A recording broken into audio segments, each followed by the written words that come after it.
बरोबर पे कवर का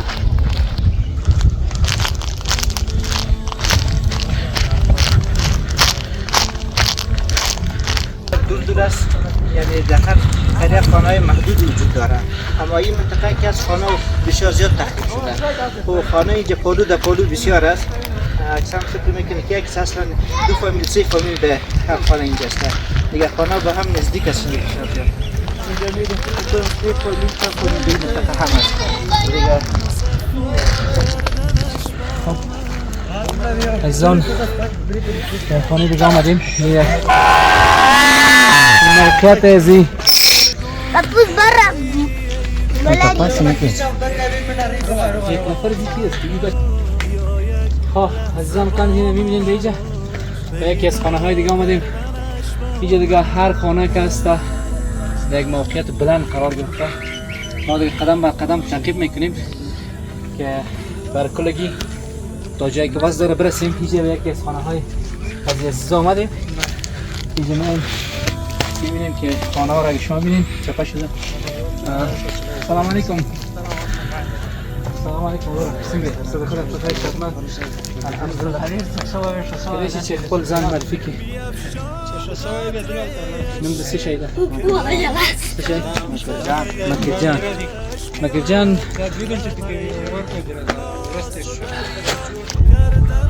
مکرجان کلیشی چې دا هغه شپه چې زلزلې شوې دي کله کې خپل داستان وایي تاسو څه اخو دلته دي څه ده درکې په ځین باندې کې سړی بتا وڅا انا وجه استياغ اخوز بينزل ها کولای شي چې دا مغه شپې داستان مونږ ته تاسو کې څنګه پیښ شو دا ته چیرته وي زپاول کې ټاک و د شپې څنګه مې په بابا جا 15 میلاده باندې زلزلہ وشو وش ولا پتا کې څنګه مې دا زلزلہ چې به مې په ورته د یا تر ورته چې وشلې یو لږ د مولس خوشای بیا د می د بل نه پارچ و یو څنګه مته شو دلته هم یو کټ پراته ده په کټ کې څوک وو په دا کټ کې سودا کو دا کټ کې سودا کو څنګه د نیم سات مې نه په ورچ مې نه پاتا ورکه شول چې چیرلو دراب دی شو او در کې راوښه نه چې بیا ارو بکی دای څنګه مې دماغي ګرځدلې چې ګرځدلې خپل حالات مې سره د خالد اسنه منک پچې زری کا پیدا نه چې خسته یو یا درام سپای ژغه کوي تر 15 ټرکینه وته وردا سپته زره افغانای مشته راغلي اوس څنګه ده دا سره اوس یې سات لښ کړه دا خالي هر کو والله تشکر کی سالا څنګه ده ما زما شوې ده که جمهور دلا خالي خوښ و بیا پارتي کړهو هسته څه ډاکټر چلا دغه لږ د ویرو کله د سره راځو عزیزان قسمی که برادر ما در داستان گفت دیگه شما ببینین اجازه بک کات ببین دیکات کاسته حسیا مادرشان بوده که دیگه استراحت بودن و هی بالایش چپا شده و فعلا در شبخانه است. فکر کنم که چشمکای خود از دست داده و این خانه به نهایت دیگه خراب است. میالم کجا سپیتات کنیم که سرمون نبیه. بسم الله یا بخیری که چوبی را استاد کردن دیگه بسیار ساحه خطرناک شده. بریم جبر جانه د 15000 افغاني د باران رحمت خیره بنشت لپاره تاسو سره مرسته وشو. تاسو وخت الله دې تاسو ډېر مننه او الله دې تاسو ته د دې نجات درکړي او الله دې د تکلیفونو بدیل فیصله درکړي. برادران محترم عبدالجبار جان یک از جمله زخمی های از این فامیل است که فعلا هنوز هم زخمی دستش و پدرشان هم چون خانه سرشفتیده از سینه به پایین بسیار وضعیت خراب است. دیگه از طرف مؤسسه خیریه باران رحمت، بنیاد باران رحمت امرایشان کمک نقدی 5000 افغانی صورت گرفته. تشکر از دوستانی که دوستان عزیز، قسمی که ما که مردم قریه هیجا صحبت کردیم، عوام به نهایت گرم است، طاقت فرسا هر روز میلرزه زمین و اینجا خواجه سه بگیری هنوز هم اینجا کس بسیار زخمش خطرناک است. سیموخ اختار گرفته اینجا و خودم کو ناله سر امکانات زیاد داره که بیام و اینجا اگر ببینین این چیزا کلش تفاش شده این مستندات هست که اینجا نمیتونم که به خاطر همو حیوانات یا بوده که اینجا استفاده می شده یا چی حالت وخیم است. الله مطال نام سودک فامیل جایی به زندگی میکنه و خود از جمله یک تن از جمله قربانی است که زخمی شده برادر ما و امروز تمام صحتش خوب شده و از خانه برآمده. برادر ما سودک 3 ساعت زیر خاک بوده. 3 ساعت بعد یا تانستن که از زیر خاک بکشه و امروز زیر خدا صحتمند ساخته کم در شفایت شده امروز از خانه برآمده.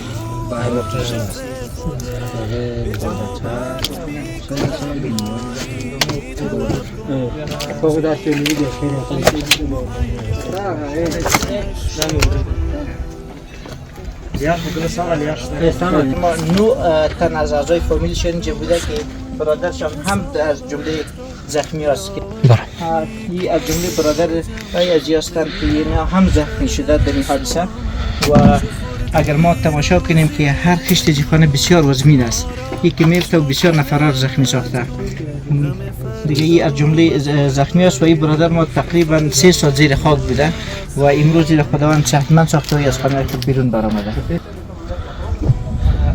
تذکر درد باران رحمت خیریه بخش خانه تاسو 5000 افغانی نقدی کمک مرسته ده چې تاسو په دې باندې خپل زخمیانو تداوی وکړئ او بعضې لوازم چې کور ته ضرورت لري ځان ته واخلئ. د باران ورځ کې چې په میش کله دا زلزله وشوه په ورځ کې چې میش طرف وایه د باران رحمت نه ورځ کې میش سره چې برادر ما صدمه دیده فعلا هم گپای خود گرفته نمیتونه از پیش بعضی الفاظ غیر ارادی از پیشان خارج میشه و به تداوی بیشتر ضرورت دارد. دیگه از دوستا طلب همکاری میکنیم که امرایشان همکاری کنند.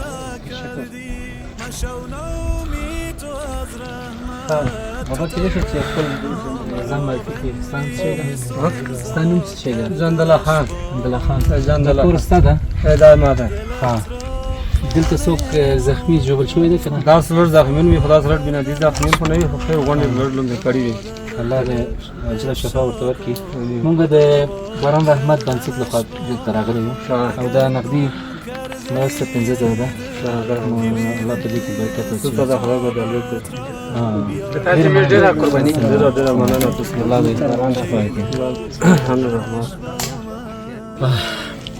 الحمدلله دوستان عزیز در روز اول قرار داریم و تقریبا خانه ها را که توضیح کردیم 10 خانواده به فاصله های دور واقع شده. واقعا که بسیار زیاد خسته کن است و الله متعال توفیق نصیب کنه. راه های سبل عبور از بلند میریم دیگه سخت فضل جانم خودتون حتما مانده شدید دیگه بخیر. ما فکر کنیم که ماندیم و بر روز بعدی دیگه پروگرام خود بخیر باز پیش میبریم. دیگه اجازه باشه من میها با نوشی جان ما انشالله اراده داریم که سر از فردا از این منطقه به بعد خانه یکی است و قسمی که دیدین خانه پادو خانه بسته قریه مکمل تخریب شده. دیگه اراده ماست که فردا بخیر انشالله اگر رضای الله بود خانه باقی مانده که طرف هستی را میخوایم تحت کوشش قرار بدیم و همین کمکایی که برادرای ما همراه بنیاد باران رحمت کرده این را به مستحقینش برسانیم. تشکر. عزیزان تن واقعا که ما از خوست تنها که حرکت کردیم باور کنیم 5 تا 5.5 ساعت به این منطقه رسیدیم. بسیار راه های سبل عبور و از راه ها ما به شما مستندسازی کردیم و در اینجا متاسفانه به خاطر این دوری راه که است کمک ها بسیار زیاد کم رنگ است و تقاضای معزی است کسایی که میخواهند به این فامیل های مستمند کمک کنند. واقعا ما 5000 دادیم که بسیار چیز ناچیز بود، حتی نخواد یک 2 گادر به خاطر خانه‌شون شود شما در نظر بگیرین اینمی روزش است که هموطنان عزیز خود کمک کنیم و دستشان بگیریم تا الله متعال امیر است سبب و وسیله جنت رفتن همه ما شما کنه تا فردا الله پاک میسپارم تانه. تشکر از خوجا صاحب که در پشت کامرا قرار داره و نقطه به نقطه مستند سازی میکنه. دیگه جزاک الله خیر کثیر.